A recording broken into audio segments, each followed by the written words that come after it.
Welcome back, fellas. It's time for the second World War attack. So, if you probably haven't seen my last video, I have a huge recommendation for each of you. Just take a quick look. It is a video only around about 5 minutes, and it is some kind of snowball system. So, the more guys of you which are participating, the huger the output is, which will be generated for each of you. But I don't want to talk any more about this. I've done some more walls due to the fact that with increasing ages, or the longer the time goes, let's start from another end. It's too complicated to explain otherwise for me.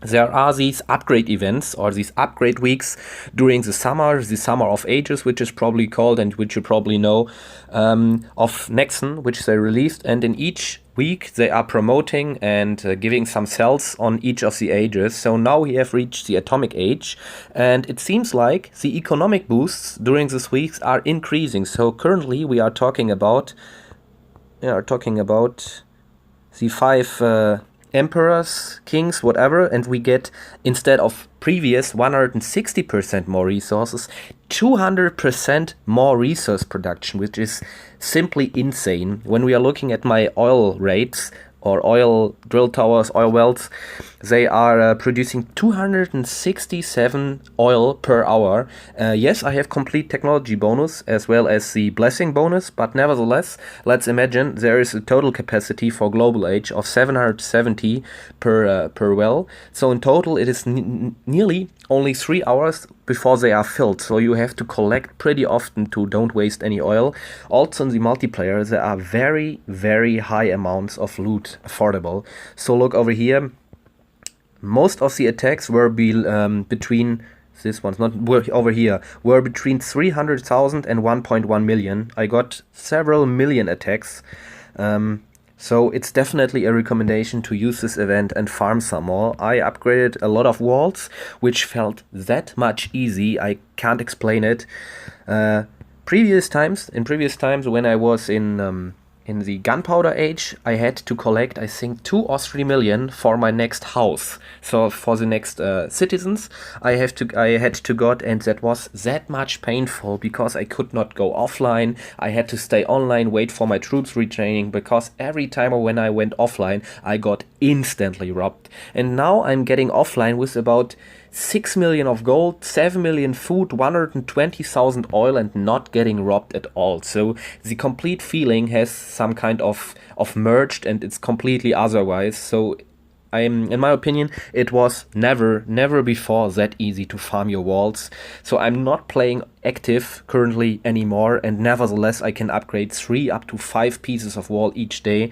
When I started the global age, I already saw that I could not play that active like in previous times, and I was really okay with the thinking that I had to accept that I will be pretty much obviously unable to get all of my walls now maxed again. So I was in the Enlightenment age, no problem maxing the walls. Industrial age, some kind of more struggle, but because there are 2 upgrades for the walls, but it was okay. I managed to upgrade all of my walls in the Industrial age, but then I got to the global, prices got even higher and my activity got lower. So the obvious result of this was I had to accept that I could not max all of my walls. But now it looks like it will be easy doable for me to max out all of my walls before going to the atomic age, because I have several weeks before I planned to rise up.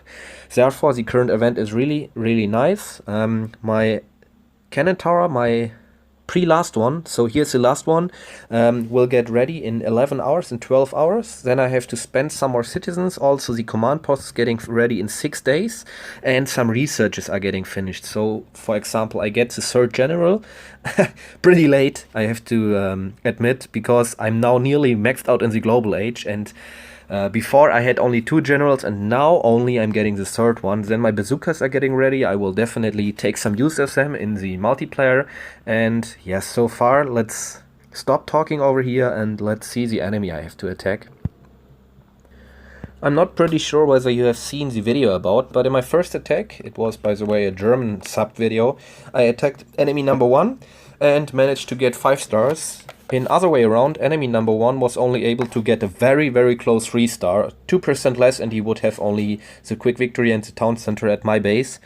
So the war is pretty much, or very obviously, over. They are in total unable to get more stars than we have, so this is some kind of fun attack, but nevertheless this base is not that easy like it may look like, or it even doesn't look like, because walls are at level 11, 12, a very few ones at 13, and even some walls at level 14. We cannot, or I can't be sure that this enemy hasn't done some research in the library concerning his walls, so I have to anticipate pretty strong walls.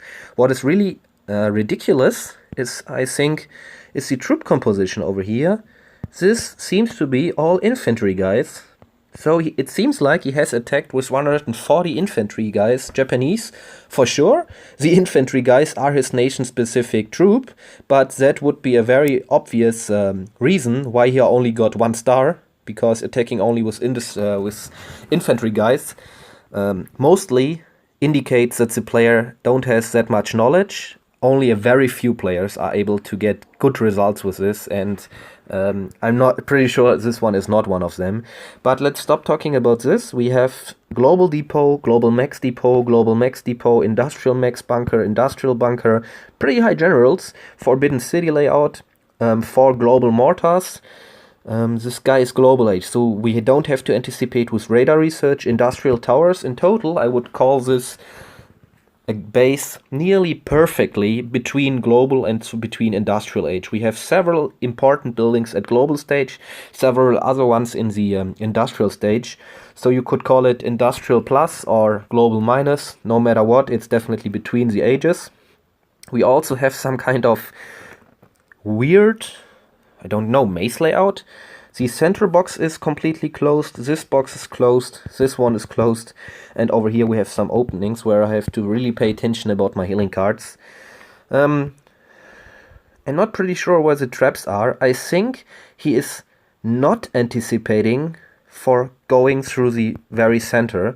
My initial plan was to start over here, pre-dropping my troops, then waiting until the troops have destroyed the wall, probably pre-rallying my mercenaries to get a hole inside the wall, because otherwise when I'm rallying, my healing cards obviously would run over here and die, and then dropping my donated troops on very top.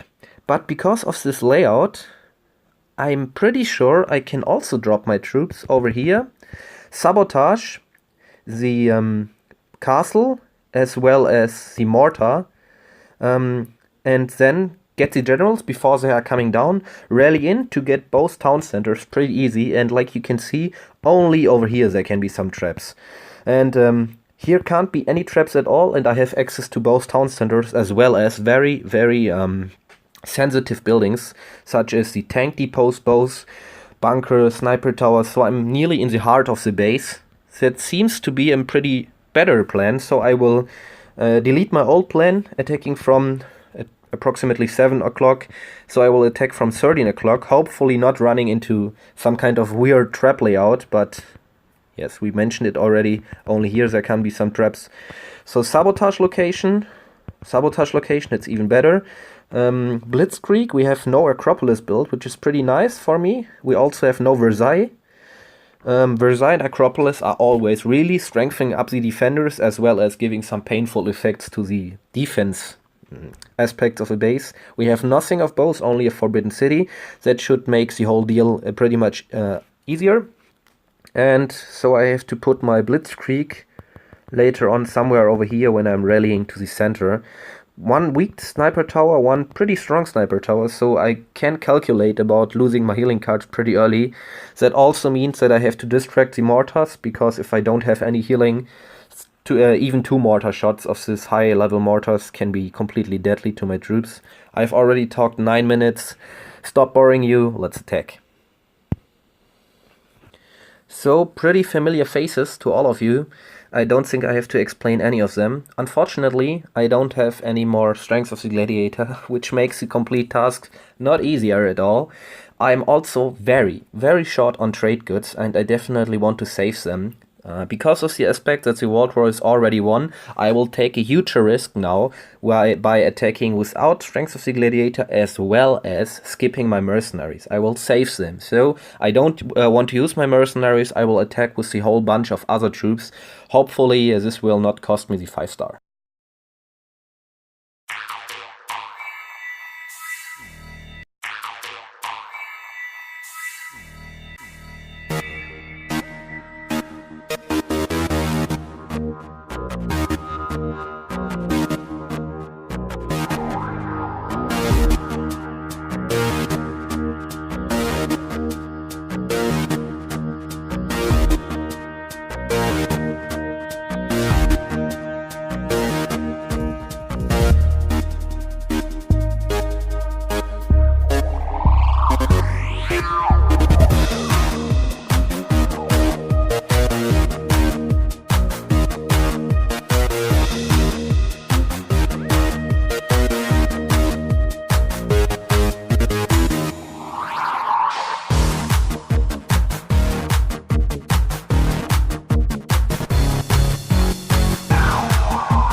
Holy shit.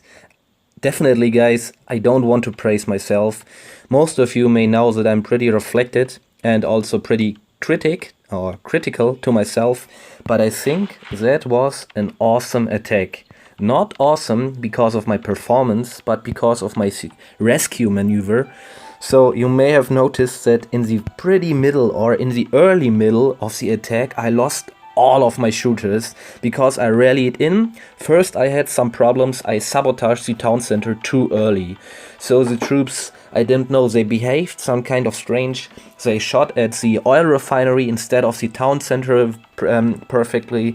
In total the result was town center defenders popped out before the town center got destroyed, and I got really nervous because my troops were really bunched up over there between the Forbidden City, which no longer existed, and the main town center, and I really hoped, please don't let this decoy end, please. And it really pretty much worked. The troops searched their own way to the intern or to the center of the base. I already had lost one healing card, I think. I could not pay all of my attention to this. Then I rallied in and 2 shots of the mortars hit my troops, and like I told you, my troops instantly died. Only my howitzers pretty luckily survived. So I had about 6 howitzers, I think, in the very center of the base, having more than 50% of the base surviving. And then like I told you, I don't want to praise myself, but I think the use of the planes and the use of my rest troops, which I had remaining, pretty much saved the attack. Otherwise it would not have given any 3, 4 or even 5 stars at all. By the way, I didn't use the Blitzkrieg, I recognized. I completely forgot about it. It was very stupid. And I didn't use the mercenaries, as I told you, so in total I think this was a pretty successful attack. What do you think about? Please give me any critical issues or suggestions, as well as any other ones, because objective ones from other players maybe more reflected than my own ones, because it's my attack, so I'm probably subjective, whatever, to this attack. Hopefully you have enjoyed 50 minutes of talking right now. Your domination tips.